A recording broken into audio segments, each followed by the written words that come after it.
tip. Good afternoon. It is April 17th, 2019. You're listening to a Little Column A, Little Column B, hosted by Will Limitos and co-hosted by Zach Bishop. How you doing today, buddy? What is going on, Will? I got a story for you out of Europe. Young French woman broke the world record for running a marathon in high heels. Her inspiration was her friend joked when she saw her run in heels to her car. Like a little sprint. Now, I've seen you run in heels, and I am going to double down on this, and I think you should run a marathon in heels and try to break the record. Do you realize it would be punishment enough watching me just run a marathon in regular shoes? I don't know exactly how it works. I figured this would be something that you have to be concerned about, but she somehow got swindled by her friend after just one sprint, and I thought maybe, if I just surprised you on the pod that you would just agree to it, and this goes out to hundreds of people at this point, so that you'd feel peer pressured into doing it. Oh, I need a Tony Reale mute button right now, just to cancel any thought of me doing any more high heel racing. All right, that's done. That was a one-time thing. There's no reason to ever bring that back up, or let alone try and get me to do it again. And you know what else? I don't even know if we want to gamble with you anymore. Like, this is like a new territory right here. You have yet to lose a bet on the podcast, and somehow you still feel like, oh yeah, maybe we can convince him to do something like this. I wasn't convinced to do anything. I was willing to gamble all of it, and I have lost every single time. So none of this was voluntary. Yeah, care to venture a guess what her time was? I have no idea. I don't even know what an average time would be. 3 hours, 2 hours? Whoa, that's how fast people run it that are good. I have no idea. Wearing regular shoes. Was it a half or a full? It was a full marathon? Full marathon. Oh, all right. 6 hours? Ooh, just off. 6 hours, 4 minutes, which crushed the previous record, which was 7 hours, 27 minutes. I had no idea this was something that was getting recorded, but I very much like it, and I'm going to keep it in my back pocket. Oh, man. How many people do you think she beat? Like, what's the average time for this? Because could you imagine somebody just passing you in high heels? Or seeing after you cross the finish line that there's somebody in high heels that finished in front of you? Oh, I'm just terrified. Anytime I see a woman wearing high heels, it just seems like just asking to just have a turned ankle. And let alone running at all. Of just, oh no. Oh, just every time. Oh no. There it goes. Uh-oh. She completed it, and good for her. They were specially made. She's got the Zion brand of high heels. They're specifically made for running. Maybe, but I doubt it. She said she practiced with tennis shoes during the day, and then at nighttime would run in heels when people couldn't see her. She didn't want it to go viral before she did the full event. Oh, regardless, it's a very impressive feat. I like I said, just completing a marathon alone is awesome. Now, do you know anything else about this story? Like, is this the first marathon she's ever done? Or is this like something she's done before? Does it all the time? No, this was it. Just her doing it in the heels was the main takeaway. Huh. Well, a record has been set and challenge accepted for anyone but me. Maybe we can get you into all this somehow. I don't know how we trick you into it. Oh, see if I can get the interns to clip that of you saying challenge accepted. I'll just run with that. Never again. Never again. Not gonna happen. I'm never buying heels again. All right, let's just make that as a rule right now. I'm never buying heels again ever. Speaking of things that we probably never thought would happen again, or never happen at all, is this Tiger Woods comeback. This is kind of taken over all of sports talk radio and sports everything. I think this is the hot topic right now. Did you watch any over the past weekend? Did you see some of the Masters? I did. I dabbled a little earlier on, and then throughout the weekend I was a little busy. But then on Sunday I was actually surprised. One, because I thought that the Masters, or maybe it's just I thought it's a different major golf event. It's more in the evening when it finishes. So in my head, it's like, okay, I hear Tiger's doing pretty well. Later on, I'll clue in on that. But then it was early. It was more around 2 o'clock or maybe 1:30, 2 o'clock when this came up. And the one reason that it really jumped out to me is both you and my brother were like, "Hey, are you watching Tiger?" Both of you was like, "No, the Celtics are playing in a playoff game right now." Oh And no, that didn't was matter. kind of Didn't matter. that was some of the draw that it had of that golf was, because Tiger was doing this, was taking over a your team playing in the playoffs, which is just oh, okay. And then it actually worked out perfectly, because then when he was on 16, 17, 18, right around when he was finishing it off, was right at halftime. So I did switch over. I did see the see the finish, but was just surprised at what kind of gravity that it was pulling people.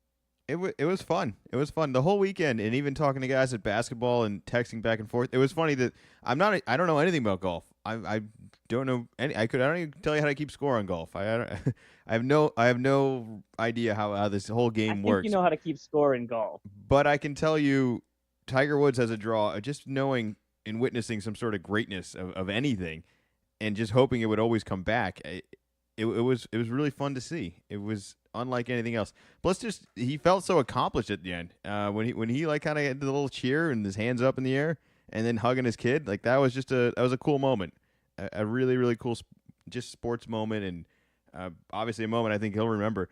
I think looking forward right now, everyone is saying he's back as if just one win and he's immediately okay, but I also kind of feel like this is Tiger Woods. If Tiger Woods is healthy, maybe he is back. Maybe this is no problem now. Maybe we're seeing this regularly.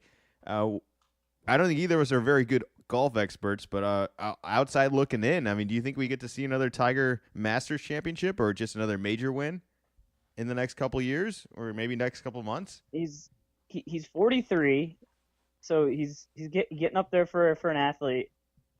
I like I said, I don't really know much about golf. I was drawn to it, which is weird. But why? Why are we drawn to this story? It's Why are we drawn to him? And it was not just that so much as going through Twitter, all the articles, all of the podcasts. It's 100% approval rating.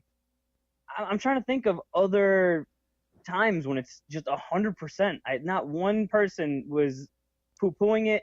Not one person was throwing shade at it. There wasn't really many. Like the only thing was like there were like some jokes like he's got the mock turtleneck, and that was kind of like, oh, that's like a little odd. It's like, but besides that, I can't think of any other sports stories. They're just 100% like we were all on board, and I was trying to figure out why was I on board, and I couldn't quite put my finger on it. well, for one, you lose a lot of heat in the neck, just for one.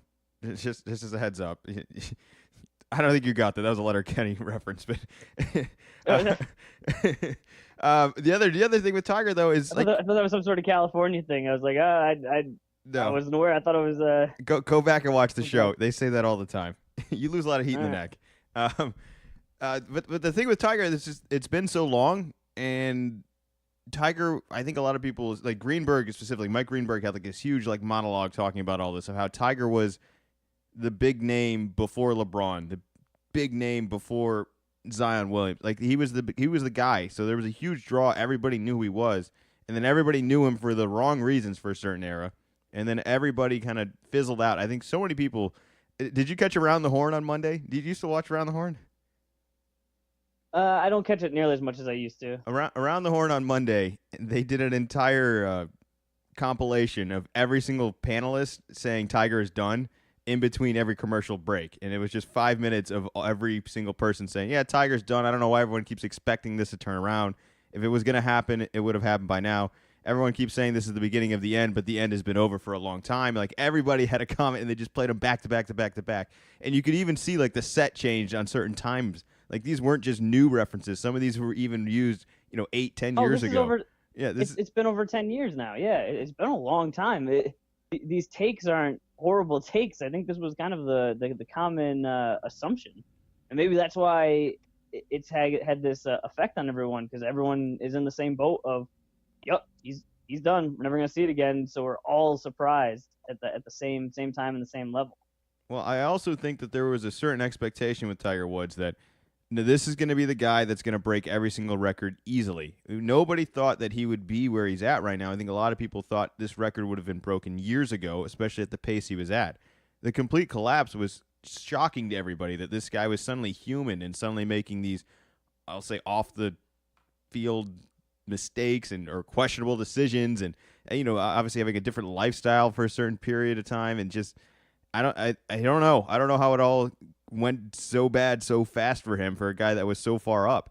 But maybe we just built him up too far, and it just took forever to get back up there. I mean, think of the standard that this guy held himself and the standard that everyone else held him. There's very few people in the world that are held to a standard with an expectation like that. There was nowhere else for him to go up other than down, and then he went down so far that it's exciting to see him kind of back up on this pedestal. I hope we see more Tiger wins. I think this is a great thing for sports. I think it's a fun story. Everyone loves the comeback, right? The teardown is over. The building is already done. Let's see how long he stays on top right now. Part of me just hopes that he stays healthy and is able to maintain like a reasonable golf career from here on. He may not be dominant, but just seeing Tiger in the competition again is going to be really, really fun. It's been fun so far this year. It's gotten my attention as a non-golf enthusiast. But there's a whole lot of other things going on. As you mentioned, there was a bunch of other sports stuff going on that weekend between hockey and basketball. But let's talk some more basketball right now. Any particular matchup you want to get into? I would. You know what? Let's talk Clippers comeback first of all. I don't think anybody watched that, so I think everybody that knows about this Clippers comeback just turned it on the next day on SportsCenter and saw on the bottom line like, wait, what? They won? How did that happen? Because I turned this game off at halftime. It's got to be 20 plus, and I think I even checked on like NBA.com in the third quarter, and they were down like 30. And I said, all right, that game's done. I'm not turning anything else back on. There's no reason to. Well, I assume you were in that boat. Were you in the boat where you woke up the next day and were like, what the hell happened? I mean, I was not quite at what the hell happened, just because that game started closer to 11 for me out here. So at that point, I just know I'm not even gonna get close to the end of it. So it didn't even bother. But it was waking up to see the first ESPN, which was probably I don't know if it was the late, like what order, but it was Clippers won. Wait, the Clippers won, and then like the next one of Clippers have biggest playoff comeback in history, erase 31-point deficit. It's like, you got to be kidding me. So like, check out the highlights, see Lou Williams going nuts, see that they were down 22 at the half, and just knowing myself, even if I had stayed up for sure at halftime, 22 points against the Warriors, nope, no way, Dunzo. Yep. Like there's no way. So yeah, and then it was funny too, following up on Twitter and seeing a whole plethora of other people that did the whole, wait, what? Who won this now? This isn't an error. Could someone just walk me through this, please? What I'm still, math is hard, all right, but they still gave up 130 points. Like you would think, if you were down 30, and the other team that you beat somehow ended up with 130 points, like, that just seems like an impossible amount of points to make up.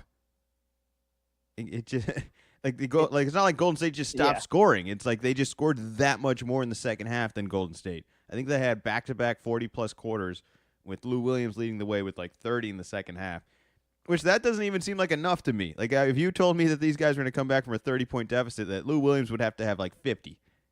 And like 30 didn't even seem like enough.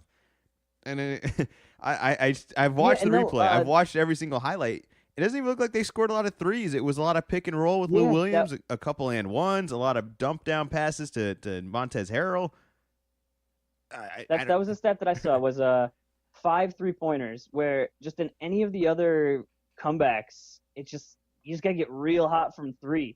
Like when Houston came back against the Clippers, more than a few years ago now, that was a big thing. Is Josh Smith and those guys just got super hot from three. But yeah, they went last night or a couple nights ago. It went 14 for 15 for layups, but.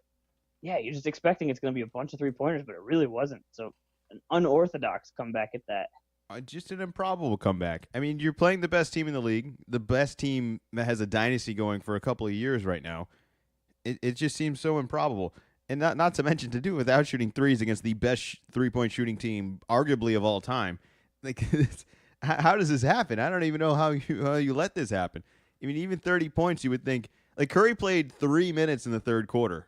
That's how like he had to warm back up for the fourth quarter once it got close. I Like that. think that might have been part of it. Is just you're blowing them out. You check out. You think just like you're done for the day of work. You've clocked out. You're at happy hour. The boss calls all of a sudden like, hey, we need you back in.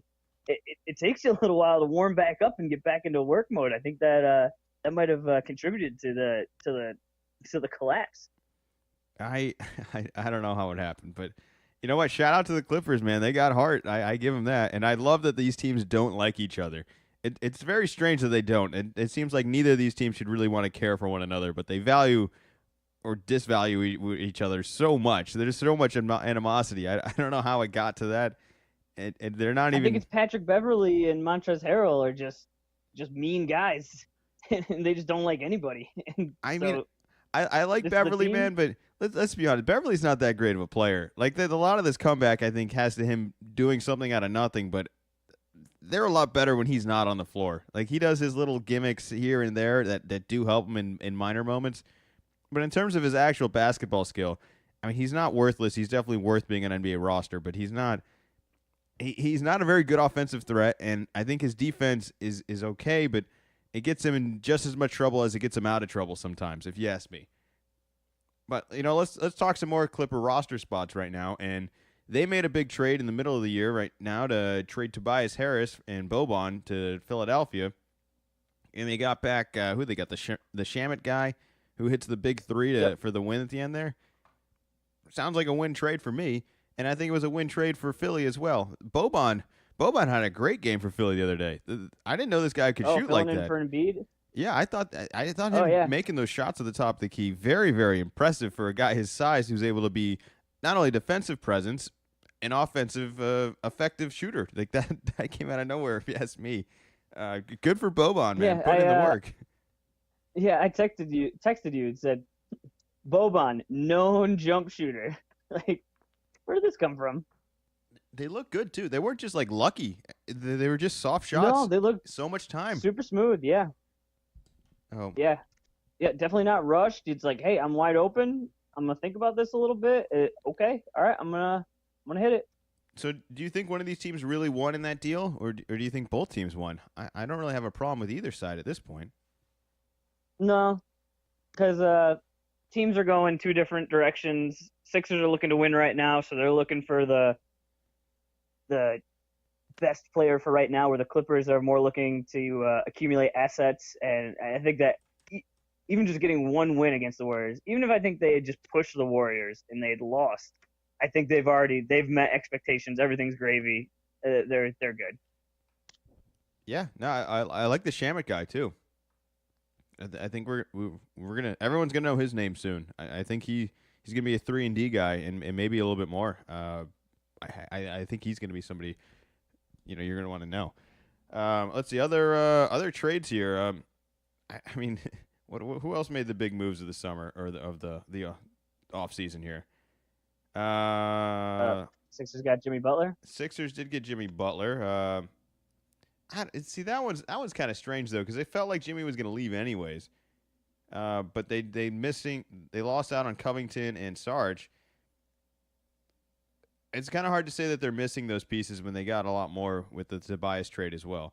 The one thing I think is very, very obvious though is that I think it was a joke going early on that the Sixers were really only going to have like a 6 or 7 man rotation.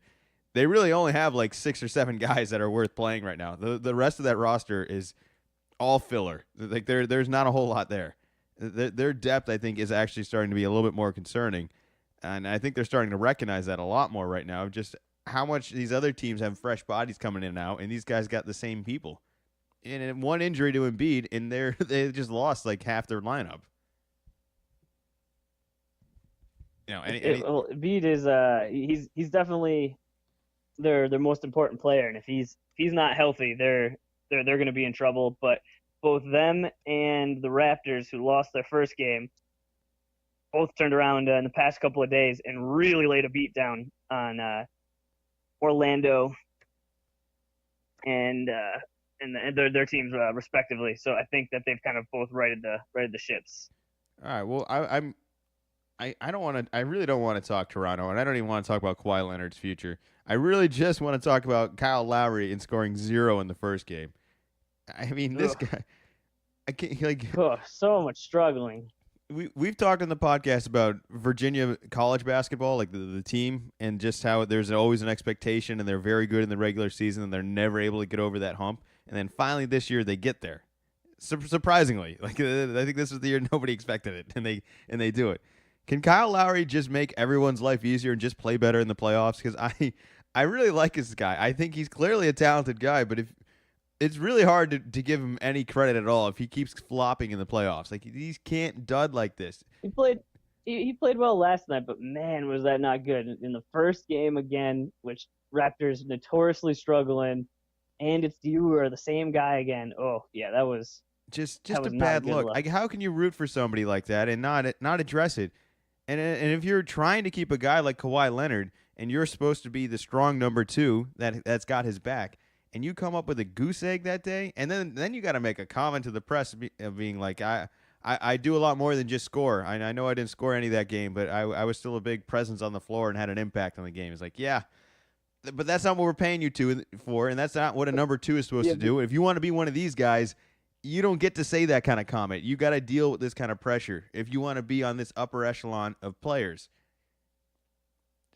I'm pulling for him. I'm really hoping that's a fluke and that he comes through with a good playoffs. But if he struggles again, I mean, Kawhi has already got one foot out the door, man. That's not going to work out at all. And the worst thing about it is nobody's going to want to go play with him again. Like I think they're done making moves to trade with Kyle Lowry. I think the next piece they're going to have to move is going to be him.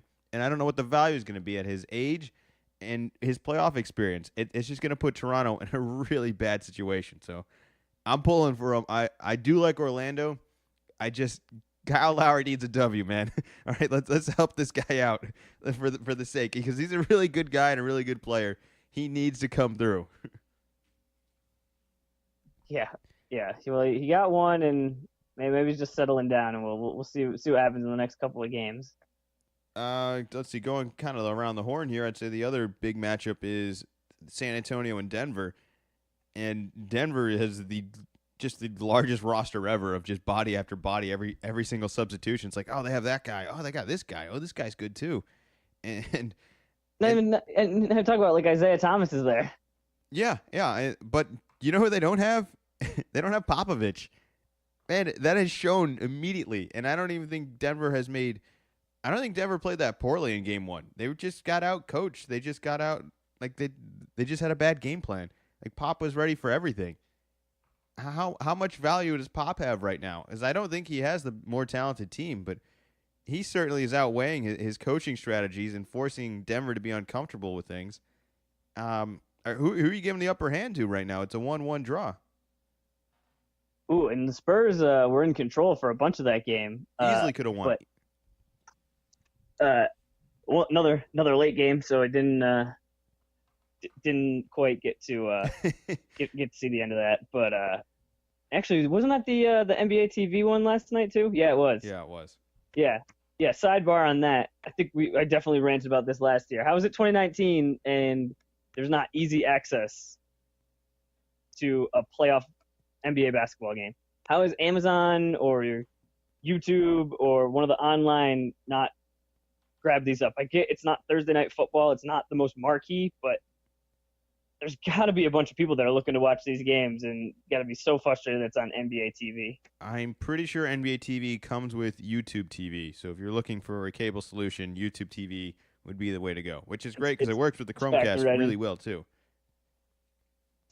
Right, so maybe I got to figure that out more than other people, but yeah. The funny thing too is I was listening to another podcast that pointed out how the Spurs are doing this. Is like, oh yeah, typical Spurs doing it, but really it is just Pop. Like Kawhi's not there. Aldridge has been there for a little while now, but at least for me, I don't think of him as a Spurs guy. I think I still think of him as more of a Portland guy. But there's no Duncan, there's no Manu, there's no Danny Green, like none of the Spurs guys. It's like, oh yeah, there's Dan. Oh no, that's not Danny Green. That's Derek White. Oh, okay. Who are these guys? The only guy that's still there is Patty Mills, and he's not even playing. The Forbes and White guy are playing over him. Yeah, yeah, exactly. I don't know how they're able to do it. It doesn't make any sense. It's pure magic at this point. I don't know how he's able to pull this off every year. And I really like Denver too. I think they're a solid team. I think they got a bunch of really good above average players, and I think Jokic is a star. And man, he made Jokic look very average in the first game. Like they almost let everyone get theirs, but we're like, we're still gonna win the game. Like you guys can do all this stuff, but we're gonna do this. I don't know how it works. Like, is coaching And that it simple? super works. How come nobody else can figure that out? Why? Why? How is he that much better than everyone else? I'd say it's got to be a similar question to Coach Belichick in the Patriots of just wait, you guys didn't sign any of the guys that played really well for you except for like except for Tom. Yet you're still in the playoffs. You're still going to the Super Bowl. Like how is this working? Just they got to figure it out, man. The one thing that I will say that makes it a little less surprising. I mean, I still think it's a huge accomplishment at this point. I mean, I think they're favored to win the series at this point. They're heading home. It's 1-1. They did their job of stealing a game, and I imagine they're a much better home team, especially with some of the younger guys. But the one reason why they should be better this year versus last year is last year they had more or less the same roster and no Kawhi Leonard. This year they have that same roster of last year, and they have added DeMar DeRozan. So I think that's an immediate improvement right there. But just the way they're playing they're not playing as if like, oh, we have a guy that can just score whenever we want. We let him do that. They're still very Spurs basketball, ball movement and no name guys just making plays. And the Forbes and White guy, the White guy had a huge dunk in the first game. Did you see that poster? He sure did. Oh man. Oh yeah, big Stud. time dunk.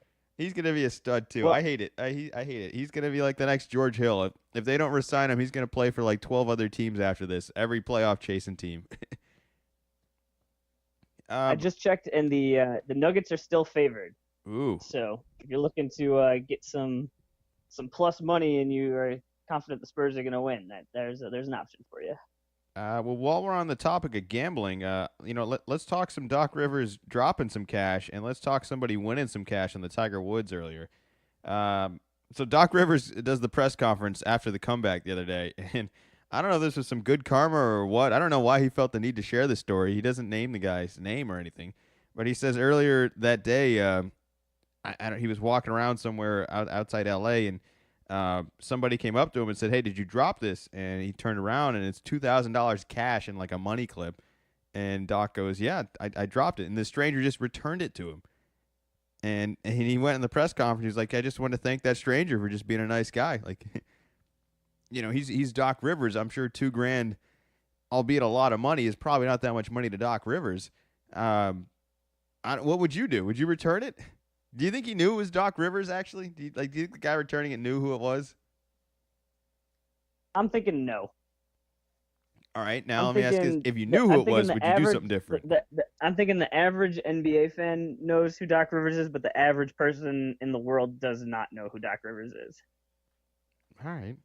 Even in L.A.? Well, I'm assuming they were in Golden State. Or not in Golden State, in Oakland, but I mean, that's still... Either way. Yeah, I guess either way. Yeah, you guys on the West Coast don't really care about sports. They don't know who it is. You guys are all just like going to the beach and stuff. You guys don't really care. All right, had you known who it was, would you give the money back? Yeah. You would give it back? That's...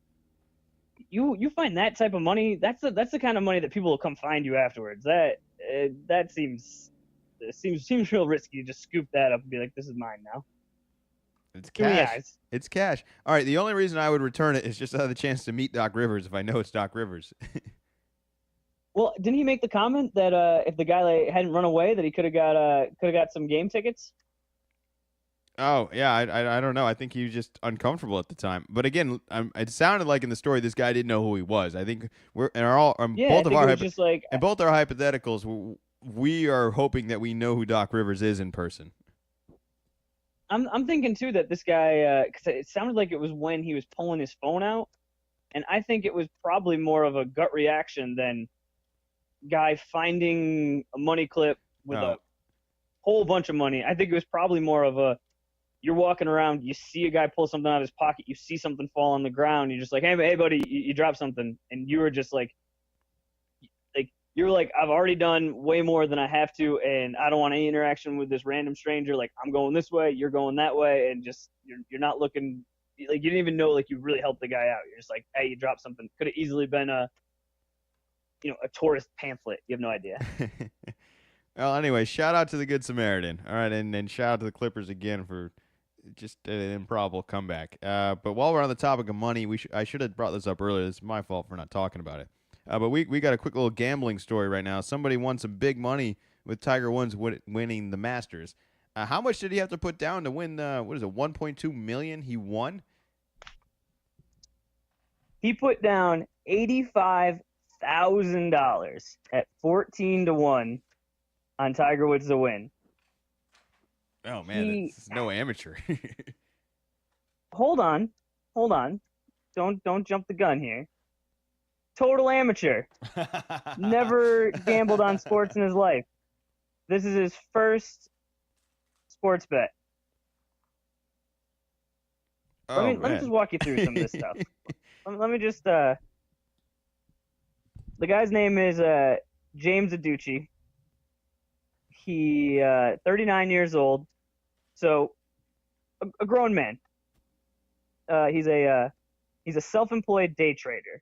So a little bit of a gambler, I would say. I'd say day trading, you can definitely make some money, but there are a lot of people get, really bogged down in it, and they it's a little more gambling than investing.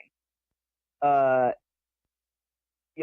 First ever bet. He lives in Wisconsin, flew to Vegas to place the bet last week. And now this isn't, at least from what I'm seeing, some sort of independently wealthy individual. He's got a mortgage. He's got 2 student loans. He's got 2 car loans. And the reason that it was $85,000 is because he said it was everything I had that I could afford to lose. So basically, it sounds like he just took all of his savings on this.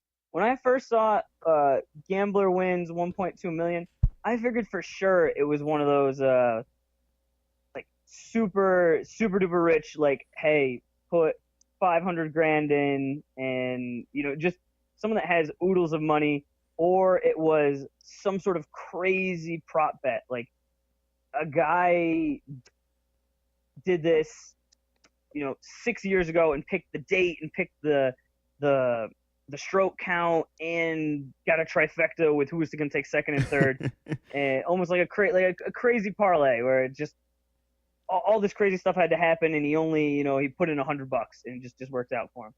Damn. So but this guy did it, man. Huh? So this was obviously a huge bet. Everything's kind of on the line for it. Do you think he gambles again, or is he done now? I could recommend just stopping if I were him. But you know what? You want to play? You can only play the field so many times. He said he had a premonition, kind of like a vision that this was going to happen. That's why he made the bet. But he got the cash, and he had to go to Walmart to buy a backpack to put all the cash in there. And then he had to walk around to all the casinos, and he was turned down by 2 casinos and said, no, we're not doing this, before one would accept it. Because $85,000, that's a lot of money, even for the sports books. And I mean, this is an awesome story. $85,000 in a backpack. He took a shared Lyft ride. What's wrong with this guy? Anybody could have been in that car, but he had to save the $2. I don't know how he was able to get on the plane without. I feel like if you're carrying that kind of cash, he must have had some documentation or something. I feel like I've seen this on a TV show or a movie, or maybe this is way off. It's like, if you have that kind of money, like that sets up red flags, and you get pulled aside and go, hey, why do you have this much cash on you? For Tiger, man. It's all for Tiger. That's a wild story. I had no idea. I was expecting that story to be like somebody bet $1 million to win 1.2 million or something. Like that. I think that's normally the story you see, is somebody puts like a $500,000 down to win 50 grand on the huge favorite. That's crazy. congrats on the win, but man, does it seem all time stupid. No, never doubt Tiger. I wonder how many times he's done this. How many times the guy betting has done this, or how many times that that Tiger has won this much money for people? I'm sure Tiger's won a lot of money for people. I'm sure this is the most money Tiger's ever won for anybody, though. I imagine every other time it was, like I said, betting on the favorite. You don't you risk a lot of money to win a very little amount of money. I think this is like you said. Oh, so not an amateur. Just like nope, an amateur with just a bunch of money and just an awful lot of luck. Hey, he's automatic. I don't be He's automatic. He's 1-for-1. He's basically a robot at this point. He doesn't need anything. He did all the numbers. He crunched at everything. He got a feeling. He saw the red turtleneck coming. He knew. What did he know that we didn't know? I don't know. I'm wondering if he's from the future. Well, speaking Back to the Future, sports almanac that he's got. Oh yeah, that might make some more sense. But while we're on the topic of futuristic and kind of robotic, did you see any of this? What is it? The Chinese robot shooter shooting from like half court. Yes. The automatic robot. Yes, I did. Any thoughts on that? Why do we have this? First of all, like, is there actually anything entertaining about this? At the Final Four, there was a whole competition. So there were a bunch of colleges, but it was a robotics challenge. So it wasn't just this one robot. There were a whole bunch of robots that were competing against each other. But man, that was interesting, and I saw a lot of jokes about in the future, the robots are going to take over, and this is how it starts. Saw some other comments saying, "Well, yeah, sure, you can shoot from out there, but like, can you play any defense?" Just all sorts of basketball jokes. I think it's cool. But it's not like I could watch. Like, I watched it for 30 seconds, and that was it. There's no real show in this. I don't know what else this could do. It doesn't really serve a purpose, yeah. I don't know what else it's for. It's cool that it happened, but I don't know. Like, all right, if it's for a school project, and maybe this is like a good like learning kind of process for all this, I get it. But if we have people out there working on a robotic basketball shooter and not how to cure cancer or I don't know, fix any other sort of fossil fuel, like any other like prioritized sort of thing that these people that are clearly talented could be working on. I don't want to be withdrawing them from that. All right, but very cool nonetheless. I wouldn't do it. Speaking of something else I wouldn't do, I don't think I would get a QR code, the little scan code tattooed on me. Apparently, a soccer fan has now done that. And well, hold on. Maybe if you listen to his reasons, maybe you could be talked into it. You feel like all right. You know what? You're being a salesman today. You're just trying to talk me into everything. All right, high heels and this. All right, tell me more. What do we do? Why does a soccer fan have a QR code tattooed on him? So this guy, he's a big fan of the Argentina's River Plate soccer team, and they got a real big win over their rival, and he just decided, you know what? I gotta have my fix. I gotta see the highlights of that game whenever I'm ready for it. Like I just need it right now. Boom. How can I make this happen? So, yep, got the tattoo of the QR code, which is that square barcode. If you're not aware. So anytime you got your phone and you hover over it, it automatically pulls up the YouTube video and will start playing the highlights. Now, can you think of any sort of highlights that you'd like to have at a moment's notice? That'd be worth it to get a tattoo? All right, here's my concern about all of this. And, I mean, I could be completely wrong about all of this. I just don't know how long QR codes will be around. And from my understanding, a tattoo is going to be around for, I don't know, forever, unless you get it removed or covered or whatever. So this seems like a risky sort of thing. I have no idea what the future of technology is going to be. I imagine somewhere down the line, there would be some way, I don't know, some sort of bookmark you could have, which, that kind of already does exist on your cell phone. You can just bookmark any sort of highlight and just check it in. Get the RSS feed on some sort of tab like that. Like, it would be very easy to do. If not, I just think there's easier ways to go about this. And maybe it's a good talking point. Like, maybe that's how I get people to go to, like, my real estate website or the podcast website. Maybe we need to commit to this. Next year's loser of the March Madness bet has to get a QR tattoo of LCALCB.com. And make sure you go check out the website, lcalcb.com, to go check out all our old podcasts, as well as last year's Bet Consequences and this year's up-and-coming Bet Consequences, which is going to happen on Cinco de Cuatro. Yeah, lock it down. It's happening. Jackie Moon is coming back to town in San Diego here. Cinco de Cuatro. Weather permitted, though. As long as we get good weather, that's the day. We should be able to lock all that down. So would you do the QR code? Is there any sort of situation where you would ever actually get a QR code tattooed on you? Well, here's the real downside, and you were alluding to it a little bit. Already, fans of the rival team complained to YouTube that the video was copyright infringement, and it got taken down. Oh. So now it has a QR code that goes to one of those YouTube, like, sorry, we can't show this, it's copyright infringement. Oh. God, I don't think a QR code is something you can easily adjust. I don't think you just draw another swiggle line in there somewhere and it's like, oh, no, it takes you to this place. I don't think so. No, that doesn't seem like something you can just edit easily. It was an impromptu move by him. I hadn't heard of that before. I've seen at the beginning of the year, getting the Super Bowl champion tattoo on your leg or on your arm or something is in anticipation, and this seemed slightly less stupid. But I also am not mad at the rival fans for figuring out a way to just be like, oh, okay, yeah, you know what, we're gonna be super spiteful, and yep. Oh, that's awesome. Now your link's broken. Oh, that's another great story. We'll make sure. Is there pictures? I'm assuming the article you found this from. Is there a picture of the QR code? Yeah. I mean, it looks like a QR code on somebody's arm, so it's not. No. I want to share it on the website. I'll make sure. Go check out the website to see the picture on there. And also go check out Zach's Twitter, which is Wicked Z-Man 24. And something else I found out on Twitter the other day, it's this useful source of constant information. Apple Music has officially passed Spotify for their paid subscribers. That seems crazy to me. I don't know anyone who uses Apple Music. Do you? No. I feel like everybody uses Spotify. Although I don't use Spotify that much either. I'm more of a Google Play Music just because I got the YouTube thing with it. But that seems, I was surprised when you sent me shocking, that. Right? When you sent me that article. When you sent me that article, I read it backwards.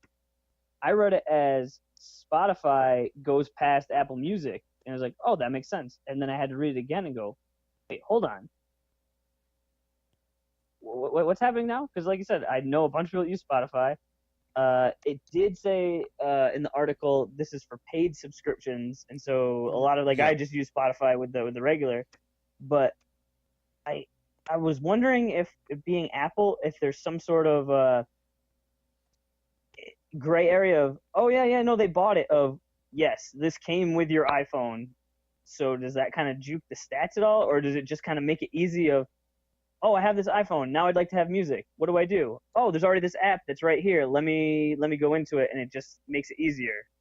I'm wondering if that has some sort of effect. I mean, I really have no comment other than that's shocking. I would not have guessed that or expected that. And especially because it feels like Spotify is kind of the dominant music kind of. They're the top dog if you were to ask me. I mean, I'm not even a user of it, and I still feel like that's what majority of people tell me they use for their podcast, their music, their everything. But shout out to Apple Music. I got to check to make. I'm pretty sure we're still on iTunes, to my understanding, and I think that's the same thing as Apple Music, other than the streaming service and all that. But you know what? Shout out to Apple Music, man. Now let me make this clear. It's not like a very drastic lead. It's just that they have a slight little bit more. It's like I think 28 million to like 26 million was what I was reading of paid subscribers. So it's still pretty tight. I mean, that's still pretty close. Still pretty close. I mean, that could easily change in a day's notice. But just something to keep an eye out for. If you haven't tried Apple Music, maybe it's worth trying. I've never been a big Apple guy. I have Android products and Microsoft products, and generally just kind of going with that sort of direction. But I know Apple is definitely a popular use of all those other things. I was not expecting Apple Music to ever be this popular. Another thing I don't think I ever expected was this Disney Plus. Disney Plus is coming. I feel like we've talked about it a lot on the podcast, but now it's finally coming, and we have some breaking news with some of the details. I think we got a price and as well as kind of an update of the overall status of it. Zach, how much is Yep. So it's how much Disney Plus going to be? its entry price right now is going to be $7 a month or $70 for the whole year. It's gonna go live on November 12th, so this year. So almost wintertime, late fall, but still this year. So really not in that distant of future. $7, that puts them right around with Hulu, about half as much as Netflix. But what you'll get is, remember, this Disney just bought Fox out, so I think they're still working on a lot of the Fox stuff. But Disney still has all the Star Wars, all the Marvel, all the old Disney movies that you remember from a kid, all the animated stuff that's going to be on there. And one big Fox things they do have, they're going to have all the Simpsons. Yeah, no, that's a lot of stuff to begin with. That's a lot of stuff that everyone's already seen and I think is super fans of. Like of the obsessive fan bases, they have a lot of them. Disney has certainly capitalized and purchased a lot of the strong followings of people. So I think it'll be something.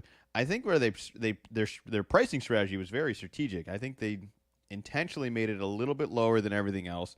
I think their initial goal, and maybe this will change over time, is they want this to be a complementary app to something else. I don't think they want this to be the end all be all. You only have this streaming. I think they priced it like that, so it would be like, nope, you're gonna have this and you're something else. I could be wrong, but I think it's a good move. What would be the other thing? Well, just price it Netflix pricing. Just make it $12 whatever dollars it is. No, but you're saying that this is a complementary app. What would be the other app?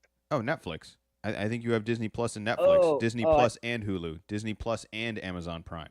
Oh, okay, gotcha. Okay, because I was wondering about this as well, as things start to get more siloed, and it kind of used to be, at least what I remember is, you got Netflix, and that kind of had everything, or at least like a big swab of everything. Where now you got your Netflix, you got your Hulu, and you're gonna have this Disney Plus, which I think are gonna be the big three, and that's gonna run you close to, for like the cheapest options, it's gonna be about $30 a month. That's not including HBO Go for your Game of Thrones. That's not including anything like Showtime. That's no live sports. So I'm wondering, is the average consumer just going to buy all of these and just you're hammering them out every month? Or is it going to be more of a, Game of Thrones is coming out, so for this 3-month stretch, I'm going to be HBO Go and I'm going to have Netflix because I also know that Orange is the New Black is coming out and I really want to watch that. And then after those 3 months, like, oh, well, the new Marvel TV show is coming out, and so I'm going to want that. And Archer's coming out, so I'm going to want Hulu, and you'll switch over. Do you think there'll be some switching, or you think you're just going to jump in and you'll be just everyone's going to pay for everything and we're all going to get roped into all of it? I think there's always going to be switching. The one thing I think Disney is going to have a huge advantage on is with the younger demographic. I think kids and parents, this is going to be a must-own. And I think Netflix for kids is pretty solid, and I think even Hulu and Amazon have like a solid kid application. But they don't, especially if these Disney movies all disappear if they haven't already from all the other streaming platforms. I don't think you're just going to stop watching Disney stuff. And I don't know if you're really going to have a whole lot of other options in the future of how to watch these Disney classics. The other thing is, I don't know where this goes down the road. Like, if not, like, are there never going to be any other Disney products on any other streaming platform? Like, is this the only? It sure doesn't look that way. Because it really looks like they're holding on to everything. And like I said, that's some really strong following for Star Wars, Marvel, and I'll say that just the Disney classics. Like, those three things alone right there have a huge, huge, huge following that it's going to be hard for people just to let go. It looks like that's not for sure everything either. Yeah, we don't know what else is going to come. I mean, I'm hopeful that these originals end up being just as good as these Netflix originals. But, Disney, I mean, Disney's a big, big name, right? This is no surprise. It is a little disappointing to see we've kind of moved on from cable at this point, but it almost feels like we've reinvented cable where there's issues where you have to buy multiple things, multiple subscriptions right now, where it's like, did we really solve any of the problems anymore? I mean, we kind of got rid of commercials, but we're we're paying the same amount now. If not, we're paying more now on top of everything. I don't know if the luxury of all this has to add up to a certain point. I don't know what the number is, but we got to be getting close to the average consumer just saying, I can't afford all of these streaming services anymore. If we haven't already reached there right now. And that's why I wonder if it'll be okay, this quarter where we have Netflix, so watch everything that you really want to watch on Netflix, because after this we're moving on to something else, but we can only pay for $20 worth of streaming sites, not $50. Are you going to be a Disney Plus subscriber? I'm saying no right now, but I didn't think that I'd be a Hulu subscriber until they started to get all the shows I was interested in. And so I wonder. I think it'll also also be tied to how strict their sharing username and passwords are, as I think it is with a lot of the other services. Netflix has been pretty good with, like, hey, you can share with 2 people, can't share with 3 people, and having some options for, hey, here's a family plan, you got to pay a little bit more, but you can concurrently stream up to this many people. Where other video sites, I think like League Pass, NBA League Pass, 1 person at a time, that's it. No wiggle room. So there's kind of a wide range of options. So it'll be interesting to see where they exactly fit in. Well, what was it? It was HBO was the one that was encouraging that, right? Because it promoted their shows. Like, I think part of the big Game of Thrones blow up was everybody sharing their HBO account that eventually led to people, I assume, acquiring their own account of, getting addicted to the content on there. So I think, that did come out, that the CEO of HBO wasn't super mad. I think it came up like, oh, aren't you concerned you're losing money here? And said, the word of mouth and what we're doing, it's just this is not a bad thing for us. I think it might have stopped short of saying they encouraged it, but I think that you're correct that it got people to see the shows that they might not necessarily have seen. Well, I think when you have content to the quality that HBO has, they're just doubling down on that, saying, we'll make this back in merchandise, we'll make this back in publicity, we'll make this back in free advertising. Like, this is, as long as we make a good product, we'll be all right. It's when the product starts getting a little weak that's like, all right, now we're not making money elsewhere. We need people to buy the subscriptions. But I think they're doing just fine. It'll be interesting to see which companies are able to continue to do that kind of philosophy and which ones are doubling down on the strict one login kind of policy. But, while we're on the topic of movies here, right before the podcast, I was telling you about how Rotten Tomatoes had put out like a top 10 summer movies anticipations. Like, these are the most movies that are anticipated for this summer right now, 2019. And I'm looking at the list, and some of these I added, and some of these were on there. So this is an exact list. But the point of them all, none of these are original movies. Every single one of these is a remake or based on something else. Like, not one of these is a standalone. We got Avengers 3, 4, 6, I don't know what number it is. Toy Story 4, John Wick 3, another Godzilla. There's a Pokemon movie, which feels like a remake. There's a Men in Black spin-off international. There's Spider-Man 2. There's a Lion King remake. There's an Aladdin remake. There's a Fast and Furious spin-off. I mean, these all may be great movies. I actually have interest in seeing just about every one of these movies. But at some point, can we start raising the flag of like what happened to original ideas? And like, is this the era we're in right now? Or is this a good thing? Do you want original movies, or do you want these spin-offs, these contents, or these characters that you've already grown to like, just being thrown back in to some sort of adventure? Well, we've been doing this for a while. This isn't something that's brand new. The Star Wars, both there's even more than 2 trilogies now. Those are not remakes, but kind of remakes more recently of bringing old world building back. You got Lord of the Rings, that grossed a bunch of money. There's a lot. Sequels are, I think it's usually not as good as the original, but you know what? They still make money, and making movies is about making money. So I think it's going to continue. This isn't something that's going to go away. It is interesting that all of the main ones That's a or lot right now. the but These but are all how the premier ones. There's too many, right? Like, could we get like one of these? but how do you advertise that? It's hard to advertise something that people don't know, but if you know it and you're comfortable with it, it's way easier to make it happen. And I get it. The problem is like you said, this is always just a winning formula. Like, this is how you make money. This is how you build empires. This is how you build trilogies. Is by doing this and All right, basing it here you off of. go. The top, I pulled it up real quick. Two of the top 10 worldwide grossing movies are originals. All the rest are sequels. God damn. Well, Care to guess what the two that are originals are?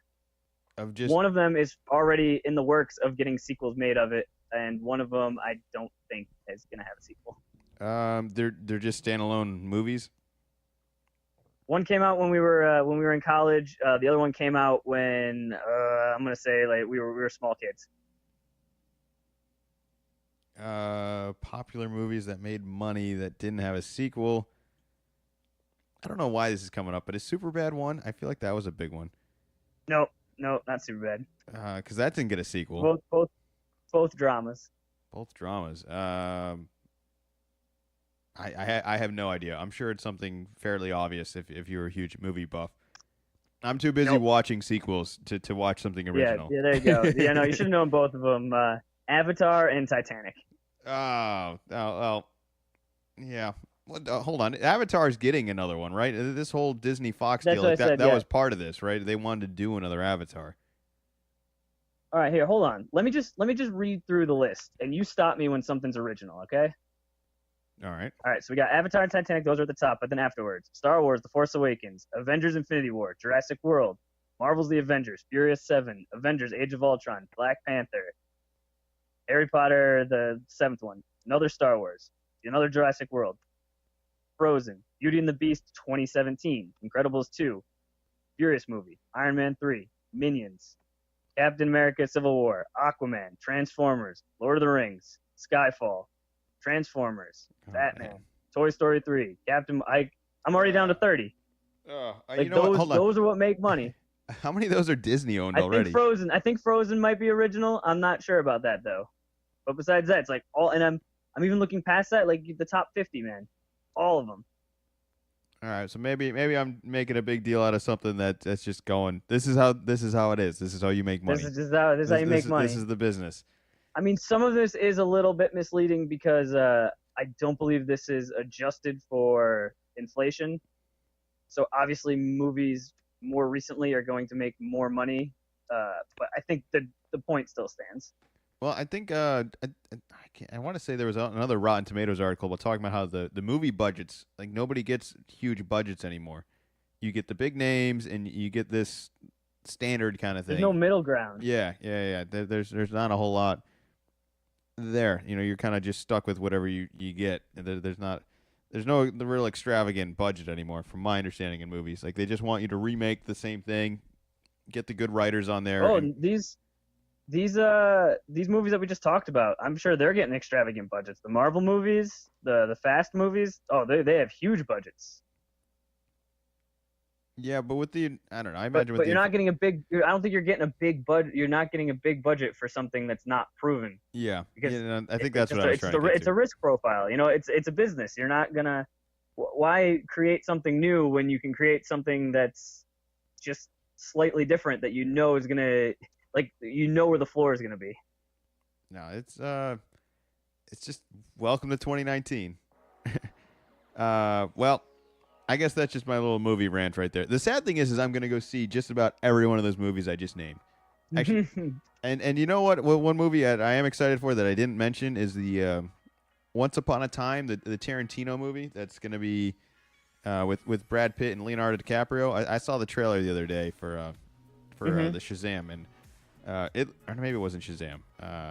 Maybe it was. I don't know. Anyways, I saw the trailer the other day. It looked pretty solid. It's supposedly based on the the Manson kind of stuff on all that. I don't know. There's not a whole lot of details on it, But from my understanding, that'll be fairly original, even though it's based on something else. Yeah, I was gonna say Tarantino usually is a pretty original. So maybe that'll be the one. But outside of that, I think it's gonna be a good movie summer. I don't know how these Disney like live actions are gonna go. Like, are you okay with this Aladdin and Lion King kind of remake, or is that just kind of weird? Am I the only one who thinks it's a little weird? I don't mean to be the wet blanket, but I don't really care. Don't even care? I'm not the demo for it. It's like, okay, you're making live action versions of cartoons. Yeah, but they're Disney movies. They're better than cartoons. They're great movies. Yeah, see, you think that, and it's just like No. I'm not, Don't make me feel like I'm in the minority here. No. I'm not 6 anymore. So these movies aren't for me. They're not making these for me. They're not like, oh, here's this 20-year-old bachelor. Let's see if we can get him to go see this Disney movie, but it's live action. Like, no, I'm like close to the demographic. They're gonna make a ton of money. Everybody loves Disney movies. You are in the minority of that. I'm telling you right now. The majority of people are gonna go see these, and they will not just be under the age of 10. Well, yeah, because they're gonna be people that have children. No, you're still wrong on that. No, you're not winning this one. Disney wins everyone. All right, everybody's gonna want to see these. You're in the minority of the lack of interest. You're going there. Doesn't mean everybody else is. Oh, I can't wait for John Wick. I love John Wick. Well, I want to thank everybody for listening. What does John Wick have to do with children's movies? That's the opposite of a children's movie. Yeah, I love John Wick. I just wanted to let everyone know about that. Well, you know what? Okay. I already started playing. I already started playing the outro music here, so let me get my little quick buzz in here. All right, make sure you go check out the website LCA LCB. Check out all the old podcast stuff. Check out Zach's Twitter, which is Wicked Z-Man 24. Come argue at me about Disney movies. Yeah, he's children's Disney movies. They're just Disney movies. You don't need to say children's Disney movies. Right? They're just good movies. No, there's a difference. You're categorizing them inappropriately. You're doing it. You're not doing anyone any favors, especially yourself. There's a difference. There's a difference. Disney's gonna ban you from Twitter. It's gonna happen. You're messing with the wrong company right now. They can't do that. That's not how it works. Hey, make sure you check out Sold by Will for all your standing of real estate needs. We'll be back next Wednesday at 3 o'clock. Thank you as always for listening. Anything else to add? Celtics game 2 tonight. Go Seas. Go Seas.